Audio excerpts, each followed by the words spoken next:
Walter Elias Disney was born on December 5, 1901, in Chicago, Illinois, being the fourth of 5 children that Elias and Flora Disney had.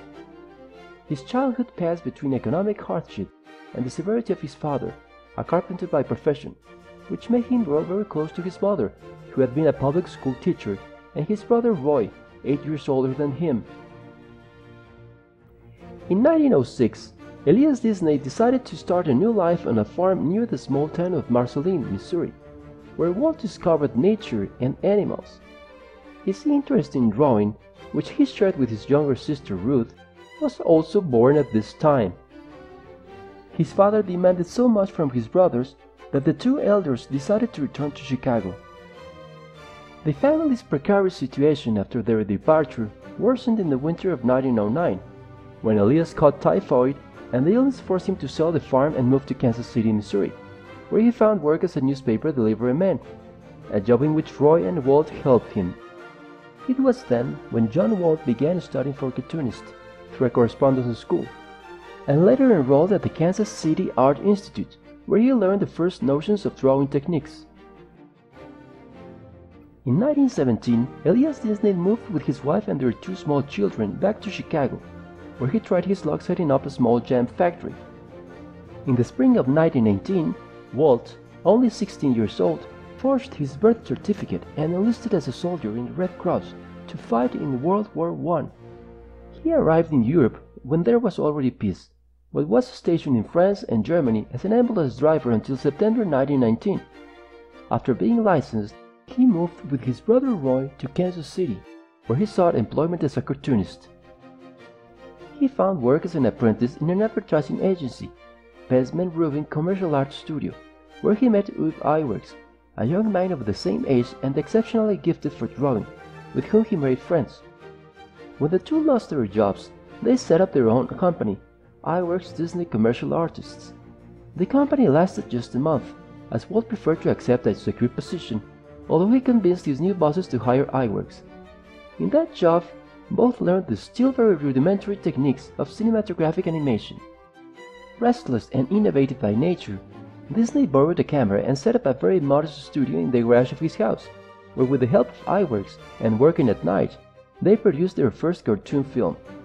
The film was well received and new orders came in, until Disney, who had not yet turned 21, convinced Iwerks to try their luck again as entrepreneurs with a company they called Lofogram Films. With a production based on traditional stories, things went well for them until the bankruptcy of their main client dragged them into bankruptcy as well. In 1923, after trying pointlessly to overcome the bump, Disney emigrated to Hollywood. He thought that with his experience as a cameraman, he would get a job as a director, but no studio wanted his services, so he decided to set up his own company again with his brother Roy as a partner. On October 16, 1923, Disney Brothers Studios signed its first major contract, but still insufficient to cope with its financial difficulties. In 1924, Uwe Iwerks joined them, and Walt was able to stop working as an animator to devote himself to the area for which he was always best qualified: character and story creation and direction. On July 13, 1925, Disney married Lillian Bounds, a young employee of his studio, with whom he had 2 daughters.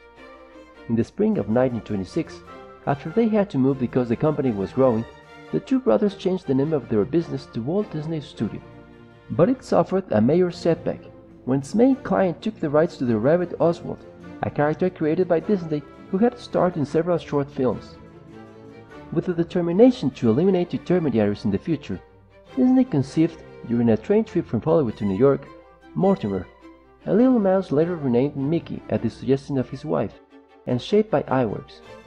In October 1928, when Disney was looking for a distributor for the 2 films he had produced with Mickey Mouse in the lead, the first sound film was screened.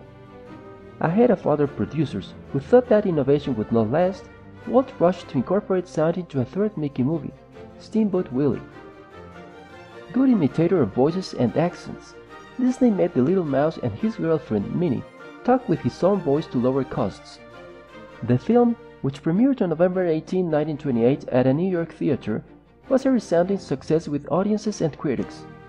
In 1929, with his exceptional sixth sense for business, he authorized several companies to reproduce in their products the image of Mickey Mouse, incorporating white gloves and shoes to prevent hands and feet from disappearing on dark backgrounds. Backed by a team of excellent cartoonists and illustrators, he displayed all his creative spirit in the first series of his silly symphonies.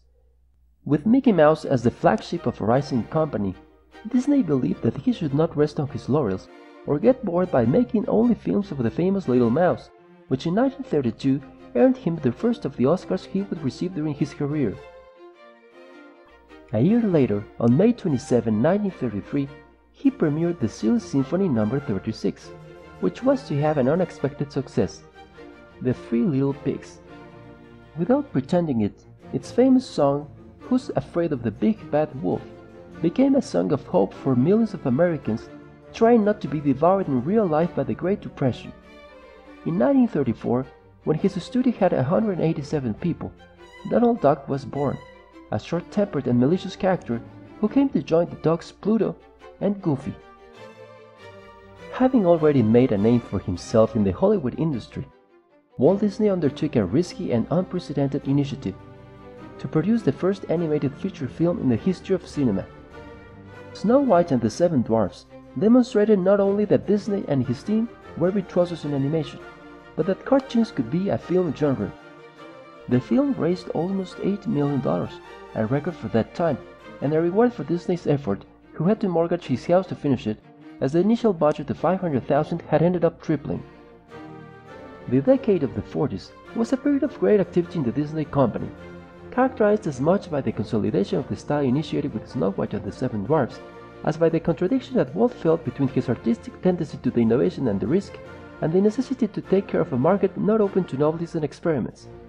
A reflection of this was the lukewarm response of the audience to the following films coming out of his dream factory. Pinocchio, considered one of the masterpieces of animated cinema by critics, and in which $2.6 million were invested, was a commercial disaster. The same thing happened with Fantasia, which cost $2.3 million. In it, cartoonists and animators combined the evolutions of cartoon characters with the music of Stravinsky, Dukas, Beethoven, Ravel, Bach, and Tchaikovsky. Considered a masterpiece by some and an insulting caricature of classical music by others, Fantasia was not the total work that Walt Disney had imagined and desired. These commercial failures opened an important financial gap in the company, which was somewhat compensated by the modest success of Dumbo. However, later came Bambi, which could not even recover its budget.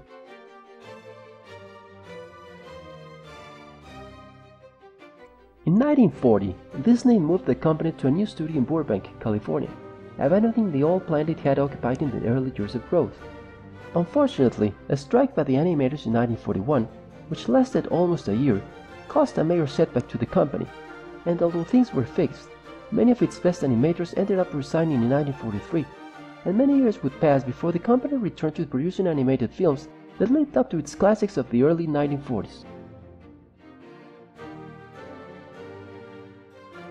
Disney foray into films for the federal government during World War II helped the studio perfect methods for combining live action and animation. Commercial films using this hybrid technique include The Reluctant Dragon, Saludos Amigos, The Three Caballeros, Make Mine Music, and Song of the South. At that time, Disney's studio established itself as a large company and began producing a variety of entertainment films. A popular series called True Life Adventures featured nature-based films such as Seal Island, Beaver Valley, and The Living Desert. He also began making feature-length animated romances such as Cinderella, Alice in Wonderland, and Peter Pan, and ventured into futuristic cinema with an extremely expensive 20,000 Leagues Under the Sea. Walt Disney was one of the first to foresee the potential of television as a means of mass entertainment and to produce programs directly for it. The Zorro and Davy Crockett series were very popular with children, and the weekly special, known by several titles including Walt Disney's Wonderful World of Color, became a Sunday night fixture. The Mickey Mouse Club, a variety program with a cast of teenage artists known as the Mouseketeers, was also successful. However, the climax of Disney's career as a producer came with the 1964 release of the film Mary Poppins, which gained worldwide popularity. In the early 1950s, Disney had started planning to build a large amusement park near Los Angeles, based on these characters. Workaholic and perfectionist, the film producer designed every last detail of Disneyland, which opened its doors on July 17, 1955 in Anaheim, California. This 120-hectare park cost $17 million, and Main Street, USA, where hundreds of actors disguised as characters paraded, perfectly recreated Marceline's Main Street, the town where Disney, who was already a grandfather by then, lived his childhood.